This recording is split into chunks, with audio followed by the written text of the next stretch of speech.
আসসালামু আলাইকুম, আশা করি আপনারা সবাই অনেক ভালো আছেন। আজকে আমি বিএসবি মার্ট থেকে R15 ভার্সন 4 ইন্দোনেশিয়ান ভার্সন এই বাইকটা হচ্ছে নিয়ে আসছি। আজকের এই ভিডিওতে আপনাদের সাথে এই বাইকটার একটা রিভিউ শেয়ার করব।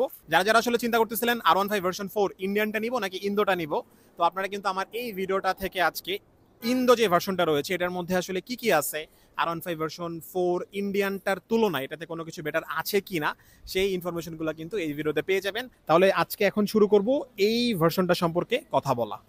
একদম শুরুতে তাহলে আপনাদেরকে R15 V4 কানেক্টেড অথবা ইন্দোনেশিয়ান ভার্সন এই বাইকটার মধ্যে কি কি আছে এটা হচ্ছে আপনাদেরকে দেখাই দিব। বাংলাদেশে আমরা হচ্ছে এই বাইকটাকে বলতেছি R15 V4 ইন্দোনেশিয়ান ভার্সন, যেহেতু এখানে একটা ইন্ডিয়ান ভার্সনও কিন্তু অ্যাভেলেবেল রয়েছে। তবে ইন্দোনেশিয়াতে এই বাইকটাকে কিন্তু বলা হচ্ছে R15 V4 কানেক্টেড। সো চলেন এই বাইকটার মধ্যে কি কি আছে আমরা তাহলে দেখার চেষ্টা করি। সো দেখেন এই পাশে হচ্ছে R15 লেখা রয়েছে, তারপর এই ইঞ্জিনের উপরে কিন্তু VVA মানে variable valve actuation VVA technology লেখা রয়েছে। আরেকটা মজার জিনিস দেখাই, এই টায়ারের সাথে কিন্তু কোনো ধরনের মাডগার্ড কিন্তু আসে না স্টকে, এটা কিন্তু আফটার মার্কেট করে ইনস্টল করা হয়েছে। আচ্ছা চলেন বাইকের সামনে যদি চলে আসি, এখানে কিন্তু আমরা দেখতে পাচ্ছি যে USD সাসপেনশন ব্যবহার করা হয়েছে। সামনে দেখেন এইখানে ইন্ডিয়ানটার সাথে একটা ডিফারেন্স চলে আসছে, সামনে কিন্তু 282 মিলিমিটারের একটা ডিস্ক ব্রেক ব্যবহার করা হয়েছে। তবে এখানে কিন্তু কোনো ধরনের ABS নাই। এবং আরেকটা বিষয় হচ্ছে এখানে যে ব্রেক ক্যালিপারটা ইউজ করা হয়েছে এখানে কিন্তু কোনো ধরনের ব্র্যান্ডিং করা নাই। আচ্ছা আমরা যদি সামনের টায়ারটা দেখি, সামনের টায়ারটাও কিন্তু ডিফারেন্ট, মানে ইন্ডিয়ানটার মধ্যে কিন্তু MRF এর টায়ার ব্যবহার করা হয়, তবে এখানে কিন্তু IRC টায়ার ব্যবহার করা হয়েছে। তবে টায়ারের সেকশন বা টায়ার কতটুকু মোটা এটা সেম, 100 সেকশনের একটা টায়ার কিন্তু ব্যবহার করা হয়েছে। যদি আমরা পিছনে চলে আসি তাহলে কিন্তু আবার IRC টায়ার, তবে ওই যে 220 মিলিমিটারের ডিস্ক ব্রেক। তবে এখানেও কিন্তু দেখেন কোনো ধরনের ABS কিন্তু আমরা দেখতে পাচ্ছি না। আচ্ছা চলেন আপনাদেরকে এই বাইকটার ইঞ্জিন ডিসপ্লেসমেন্টটা বলে দিতেছি। 155 সিসির একটা ইঞ্জিন ব্যবহার করা হয়েছে, যেটা হচ্ছে liquid cooled 4 stroke definitely 4 valve, আর এটা হচ্ছে SOHC একটা ইঞ্জিন। আচ্ছা চলেন আপনাদেরকে তাহলে পাওয়ার টর্কটা বলে দিতেছি। এই বাইকের এই ইঞ্জিনটা কিন্তু ইন্ডিয়ান ভার্সন থেকে বেশি পাওয়ার বেশি টর্ক কিন্তু প্রডিউস করে। 19.3 PS পাওয়ার আমরা পেয়ে যাচ্ছি এবং 14.7 নিউটন মিটার অফ টর্ক কিন্তু পেয়ে যাচ্ছি। ওকে চলেন এখন তাহলে আপনাদেরকে এই বাইকটার যেই ইনস্ট্রুমেন্ট কনসোল এটা দেখা দিতেছি। দেখেন তো ইনস্ট্রুমেন্ট কনসোলটা পরিচিত লাগে কিনা।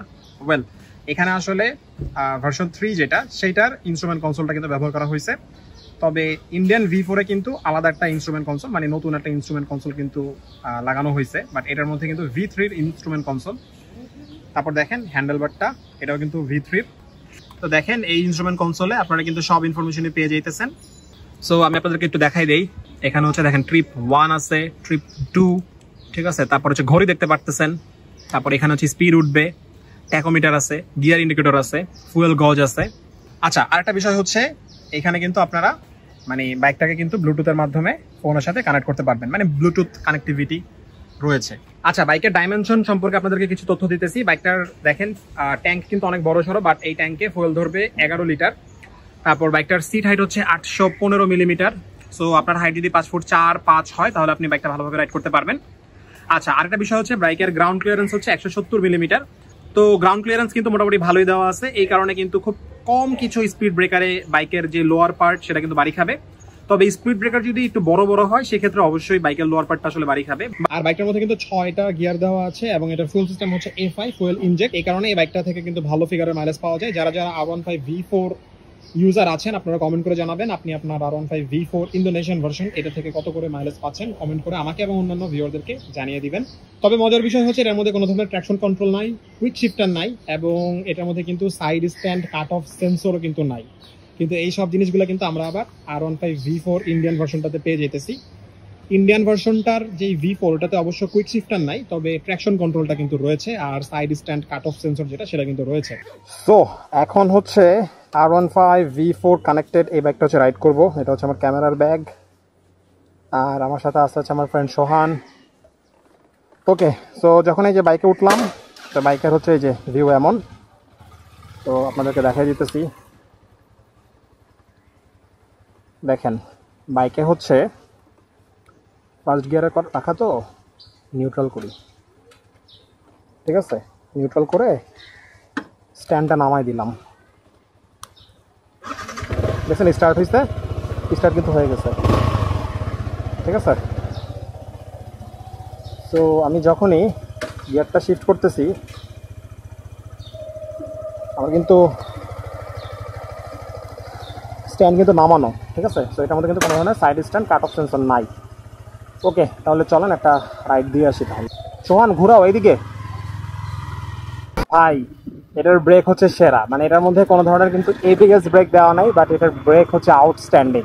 সো বাইকটা যে এখন রাইড করতেছি, তো এটার যেই এক্সেলারেশন এটা দিলে কিন্তু আসলে বেশ ভালো লাগতেছে। যথেষ্ট পাওয়ারফুল একটা বাইক, মানে এটার পাওয়ার টর্ক যে বেশি এটা আসলে ফিল করা যাইতেছে।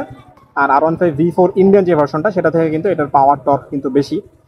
সো এটা আসলে মোটামুটি ফিল করা যেতেছে। বাট আমি যখন আরও স্পিডে চালাবো, আপনি যখন ধরেন হাইওয়েতে যা চালাইতেছেন, যখন আপনি গিয়ার আরও বাড়াবেন, তখন আপনি দেখবেন আরও ভালোভাবে আসলে এটার পাওয়ার টর্ক এগুলো কিন্তু আসলে ফিল করা যায়। আর আরেকটা বিষয় হচ্ছে এটার ব্রেকটা কিন্তু খুবই সুন্দর। দেখেন যখন আসলে ব্রেক করতেছি বাইক কিন্তু খুব সুন্দর থেমে যেতেছে। ডুয়াল চ্যানেল এবিএস দেওয়া আছে V4 ইন্ডিয়ানটাতে, এটার মধ্যে কিন্তু কোনো ধরনের এবিএস সিস্টেম দেওয়া নাই। এটা হচ্ছে জাস্ট ডিস্ক ব্রেকের একটা বাইক, বাট এটার ব্রেক কিন্তু আউটস্ট্যান্ডিং। ইঞ্জিন ব্রেক করলেও বাইক খুব সুন্দর থেমে যেতেছে, আবার হচ্ছে ক্লাচ চেপে ধরে ব্রেক করলেও কিন্তু বাইক খুব সুন্দরভাবে আসলে থেমে যেতেছে। সো এই জিনিসগুলো আসলে খুব জোস।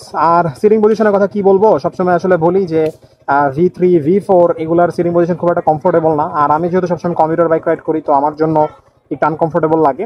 বাট যারা আসলে R15 V3 বা V4 এর ইউজার আছেন, তারা আসলে বলে যে মোটামুটি 15 দিন বা 1 মাস বাইক রাইড করলে নাকি এটা অভ্যাস হয়ে যায়। অভ্যাস অবশ্যই হবে, মানুষ অভ্যাসের দাস, অভ্যাস হইতে হবেই। সো রাইড করতে আসলে খুবই মজা লাগতেছে। আর এটার যে ইনস্ট্রুমেন্ট কনসোল এটা কিন্তু খুব জোস, মানে V3 ইনস্ট্রুমেন্ট কনসোল আমার সবসময় ভালো লাগতো। এটার মধ্যে সেম ইনস্ট্রুমেন্ট কনসোল, বড় সড়ো কিন্তু একটা ইনস্ট্রুমেন্ট কনসোল দেওয়া হয়েছে। তো এটা দেখতে ভালো লাগে, আর সব ইনফরমেশন আসলে বড় বড় করে লেখা, তো আসলে বোঝা যাইতেছে। রাইড করার সময় যে ইনফরমেশন দেখা লাগবে তাকাইতেছি, বোঝা যাইতেছে যে কত গিয়ারে আছে, কত স্পিডে আছে। সো এই জিনিসগুলো আসলে হেল্পফুল সব রাইডারের জন্য। এই তো, এই হচ্ছে অবস্থা। ওয়েল, আমি কিন্তু ভিডিওর শুরুতে বলছিলাম যে আপনাদেরকে আসলে বলে দিব যে R15 V4 ইন্দো আপনি নেবেন নাকি ইন্ডিয়ানটা নেবেন, সেই বিষয়ে কথা বলবো আপনাদের সাথে। সো আমার সামনে কিন্তু এখন দেখেন R15 এটা হচ্ছে কানেক্টেড অথবা ইন্দোনেশিয়ান, আর এটা হচ্ছে ইন্ডিয়ান, ঠিক আছে। আর আমি এখন আসি হচ্ছে এই যে বিএসজি মার্টের এই জায়গায়, অনেক বাইক এখানে, ঠিক আছে। আচ্ছা, এখন বিষয়টা হচ্ছে আপনাদের যাদের আসলে এবিএস এর প্রয়োজনীয়তা রয়েছে, যেমন দেখেন এই বাইকটার মধ্যে কিন্তু কোনো ধরনের এবিএস ব্যবহার করা হয় নাই, তবে এটার ব্রেকিং কিন্তু আউটস্ট্যান্ডিং। বাট এটার মধ্যে কিন্তু এবিএস রয়েছে, তাও আবার একটা না, ডুয়াল চ্যানেল এবিএস কিন্তু এই বাইকটাতে ব্যবহার করা হয়েছে। সো আপনাদের যাদের আসলে মনে হয় যে আপনি যে বাইকটা রাইড করবেন সেটার মধ্যে যদি এবিএস থাকে, এটা আপনি চান, সেক্ষেত্রে আপনারা কিন্তু ইন্ডিয়ান ভার্সনটা নিতে পারেন। আর যদি বিল্ড কোয়ালিটির কথা বলি, তাহলে কিন্তু ইন্দোনেশিয়ান ভার্সনটার বিল্ড কোয়ালিটি বেটার, টায়ার কিন্তু বেটার ব্যবহার করা হয়েছে।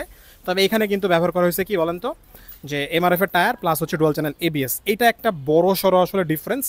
সো আমি আসলে আজকের ভিডিও এখানে শেষ করব এটা বলে যে যাদের আসলে প্রয়োজনীয়তা রয়েছে এবিএস এর, then go for R15 V4 Indian version. আর যাদের আসলে মনে হয় যে না আপনি ইন্দোনেশিয়ান ভার্সনটা রাইড করবেন, যেমন এটা পাওয়ার টর্ক কিন্তু বেশি এটার তুলনায়, আর ব্রেক যথেষ্ট ভালো, মানে শুধুমাত্র এবিএস এর উপর বেস করে ব্রেকিং এটার খারাপ এটা আসলে বলা যাবেই না, বিকজ এটার ব্রেকও কিন্তু যথেষ্ট ভালো, এটার ব্রেকও ভালো। সো বাকিটা আসলে আপনার উপর, আপনার যে বাইকটা পছন্দ আপনি ডেফিনেটলি সেই বাইকটা কিনবেন, সেই বাইকটা হচ্ছে আপনি রাইড করবেন। R15 V4 কানেক্টেড অথবা ইন্দোনেশিয়ান ভার্সন এই বাইকটার রিভিউ বা এই বাইকটার সম্পর্কে যে ভিডিওটা, এই ভিডিওটা এখানে শেষ করে দিতেছি। আর আমি হচ্ছে এখন আরেকটা ভিডিও রেকর্ড করব, সেটা হচ্ছে R15 V4 ইন্ডিয়ান ভার্সন আর ইন্দোনেশিয়ান ভার্সন, এই দুইটার মধ্যে আসলে কি কি ডিফারেন্স আছে। ছোট একটা ভিডিও হবে, 3 থেকে 4 মিনিটের একটা ভিডিও। এই ভিডিওটা কিন্তু আমি হচ্ছে এই V4 এর রিভিউটা আপলোড করার পরে আপলোড করব। সো ওই ভিডিওটা দেখলে আপনারা কিন্তু আসলে মানে পুরোপুরি জানতে পারবেন যে দুইটা বাইকের মধ্যে আসলে কি কি ডিফারেন্স আছে। যদিও এই V4 এর রিভিউতে আমি আসলে অনেক ডিফারেন্স আপনাদেরকে বলে দিছি, বাট ওই ভিডিওতে আমি আরও ডিটেলসে একদম দুইটা বাইক পাশাপাশি রাখা হচ্ছে আপনাদেরকে দেখাই দিব। সো আই রিয়েলি হোপ আমার আজকের এই ভিডিওটা আপনাদের ভালো লাগছে। যদি ভালো লাগে তাহলে ফেসবুকে একটা ফলো দিয়ে রাখেন, ইউটিউবে একটা সাবস্ক্রাইব করে রাখেন, আর হচ্ছে যে কোনো ধরনের ফিডব্যাক জানানোর জন্য কমেন্ট করুন। আল্লাহ হাফেজ।